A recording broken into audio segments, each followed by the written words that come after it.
హిందువుల విశ్వాసం ప్రకారం చంద్రగ్రహణానికి కూడా పట్టింపు ఎక్కువగానే ఉంటుంది. నిజానికి చంద్రగ్రహణం అనేది ఒక ఖగోళ సంఘటన. చంద్రుడికి సూర్యుడికి మధ్య భూమి వచ్చినప్పుడు ఇది జరుగుతుంది. అంటే చంద్రుడికి సూర్యుడికి మధ్య భూమి వచ్చినప్పుడు సూర్యుని కాంతి చంద్రుడిపై పడదు. అప్పుడు భూమి మీద ఉన్నవారికి చంద్రుడు కనిపించడు. కనుక దీనిని చంద్రగ్రహణం అని అంటారు. ఈ ఏడాది తొలి చంద్రగ్రహణం హోలీ రోజు ఏర్పడుతుంది.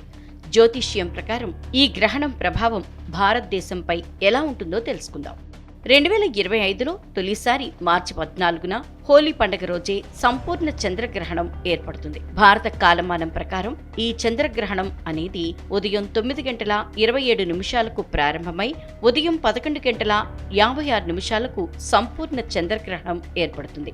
మధ్యాహ్నం 3:29 ఈ గ్రహణం ఉంటుంది. అయితే చాలా మందిలో హోలీ పండుగ రోజే చంద్రగ్రహణం ఏర్పడుతుండటంతో ఫెస్టివల్ జరుపుకోవడంపై అనుమానాలు వ్యక్తం చేస్తున్నారు. కానీ భారతదేశంపై ఈ చంద్రగ్రహణ ప్రభావం ఉండదంటున్నారు పండితులు. గ్రహణం పగటి సమయంలో ఏర్పడుతుండటంతో దీని ప్రభావం భారతదేశంపై ఏమాత్రం ఉండదంటున్నారు. ఇది ఎక్కువగా ఉత్తర అమెరికా, పశ్చిమ ఆఫ్రికాలో కనిపిస్తుంది. కనుక ఎలాంటి ఇబ్బందులు లేకుండా మార్చి 13న హోలీ దహనం, మార్చి 14న హోలీ పండుగను జరుపుకోవచ్చని సూచిస్తున్నారు. అంతేకాకుండా గ్రహణ ప్రభావం మన దేశంపై ఉండకపోవటం వలన మేషం నుంచి మీనరాశి వరకు ఏ రాశి వారైనా సరే వారిపై ఎలాంటి ప్రభావం ఉండదని కొందరు పండితులు చెప్తున్నారు.